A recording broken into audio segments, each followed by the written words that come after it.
Good morning दोस्तों। एक और प्रैक्टिस सेट 10th चैप्टर का प्रीवियस ईयर क्वेश्चन है। ये अप्रोक्स कितने हैं 10 या 11 क्वेश्चन है, फटाफट कर लेते हैं। तो सबसे पहला क्वेश्चन है the bell went off before I reached school. अब मैंने आपको पास्ट परफेक्ट टेंस में बताया था कि जब पास्ट के दो एक्शन को दिखाया जाए और यह कहा जाए कि एक काम होने से पहले दूसरा काम हो गया, तो वहाँ पे जो काम पहले हुआ वहाँ पे हैड और वर्ब की थर्ड फॉर्म, और जो काम बाद में हुआ वहाँ पे हम सेकंड फॉर्म का यूज़ करेंगे।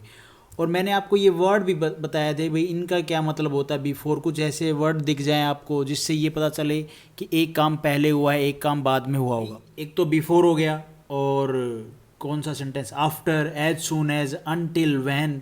तो ये कुछ वर्ड मैंने आपको वहाँ पे बताए थे। अगर आपको नहीं पता तो आप वहाँ पे पहली वीडियो या दूसरी वीडियो उसमें जाके देख सकते हैं टेंस वाले चैप्टर में।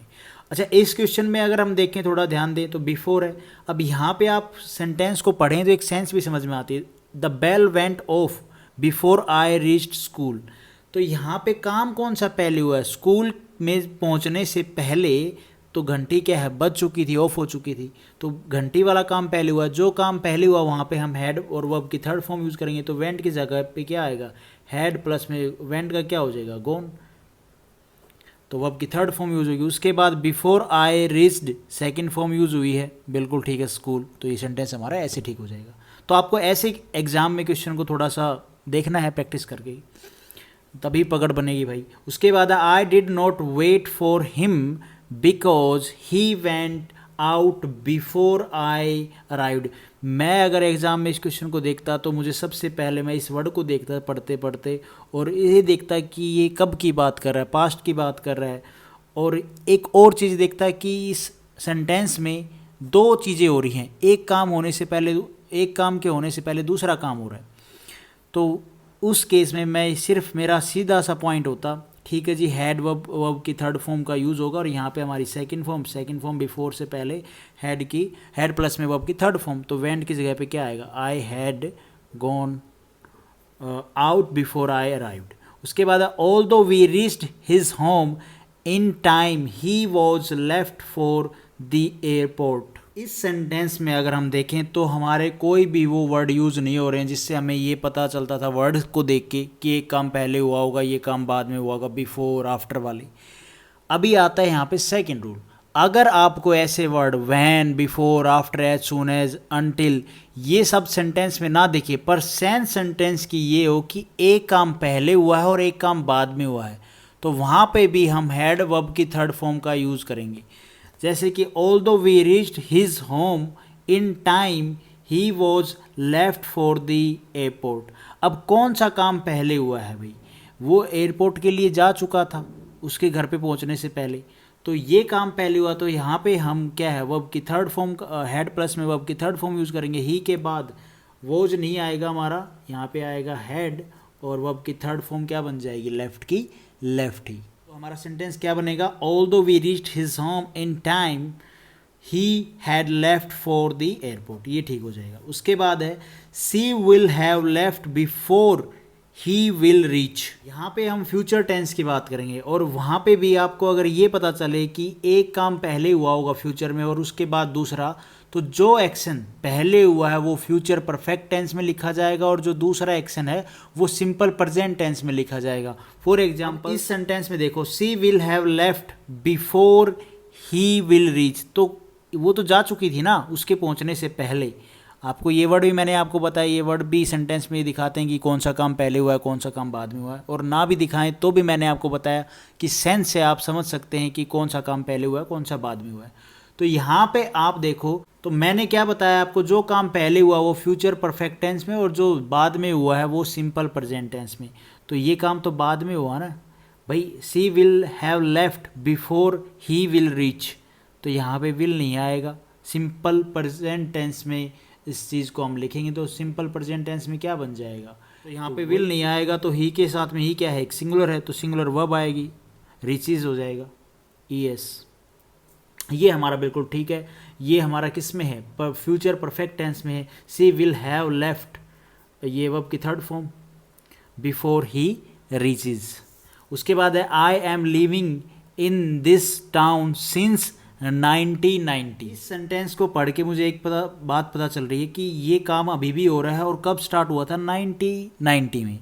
भाई जो काम पास्ट से चल के अभी भी कंटिन्यू चल रहे हैं तो वो किस में आते हैं, प्रेजेंट परफेक्ट कॉन्टिन्यूस टेंस में। ये टेंस में मैंने आपको बताया था कि वो एक्शन जो पास्ट में शुरू हुए हैं और प्रेजेंट टाइम में जारी हैं।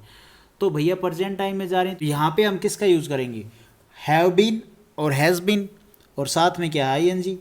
तो ING यूज़ करेंगे तो इस सेंटेंस में क्या बनेगा, I am living in this town since 1990। तो यहाँ पे बन जाएगा भैया I have been living in this town since 1990। उसके बाद है it is raining since the money नहीं मॉर्निंग। तो यहाँ पे भी हम किसका यूज़ करेंगे, वही चीज़ भाई पास्ट से टाइम से स्टार्ट हुआ काम और अभी भी चल रही है ना, बारिश तो अभी भी हो रही है। तो यहाँ पे क्या आएगा, it has been raining since the morning.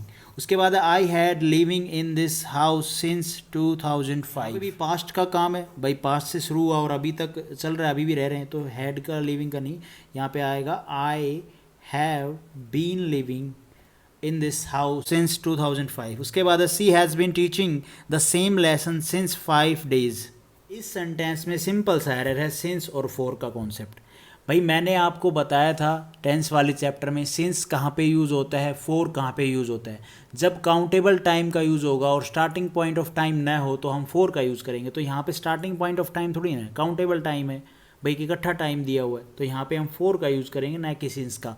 और सिंस का यूज़ मैंने आपको बताया था स्टार्टिंग पॉइंट ऑफ टाइम को दिखाया जाए और सिंस का प्रयोग होगा, ठीक है। जैसे कि भाई सिंस में सिंस मंडे, सिंस भाई टाइम बताया जाए starting point of, since March, since morning. और फोर में कैसे होगा, फोर में भाई for 2 days, for 3 months, for 6 years। वो हमारा क्या है, काउंटेबल टाइम है, वहाँ पे स्टार्टिंग पॉइंट ऑफ टाइम नहीं है, तो वहाँ पे हम फोर का यूज़ करेंगे। और सिंस का हम जहाँ पे स्टार्टिंग ऑफ टाइम के स्टार्टिंग पॉइंट गिवन हो वहाँ पे हम सिंस का यूज़ करेंगे, तो यहाँ पे फोर आएगा। बाकी सेंटेंस हमारा ठीक है। उसके बाद Ramchandra Yadav and his family have been in Guhana from 1986। यहाँ पे आप देखो फ्रॉम का यूज़ हुआ है।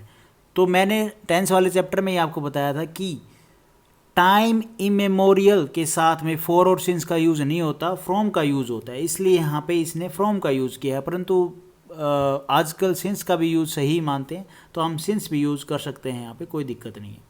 उसके बाद है Sunita took a hot bath because she was working in the garden all afternoon. यहाँ पे आप इस सेंटेंस का मतलब समझें, थोड़ी सेंस समझें। तो सुनीता टुक मतलब पास्ट की बात, ए हॉट बाथ मतलब पास्ट में किया उसने, because she was working in the garden all afternoon. तो पास्ट में ही वो काम कर रही थी भाई, पास्ट में ही तो वो काम कर रही थी ना पूरे गार्डन में, और उसने फिर क्या किया, एक हॉट बाथ लिया। तो यहाँ पे जब सेंटेंस में हमें उन एक्शन का पता चले जो एक समय से पास्ट में जारी थे, तो वहाँ पे हम किसका यूज़ करते हैं, हैड बीन और वर्ब की फोर्थ फॉर्म ING, प्लस में फॉर और सिंस और प्लस में टाइम। तो टाइम तो ये है ही, हैड बीन और वर्ब की फोर्थ फॉर्म मतलब ING का यूज़ करेंगे। तो यहाँ पे क्या आएगा, Sunita took hot bath because, ये यहाँ तक ठीक है।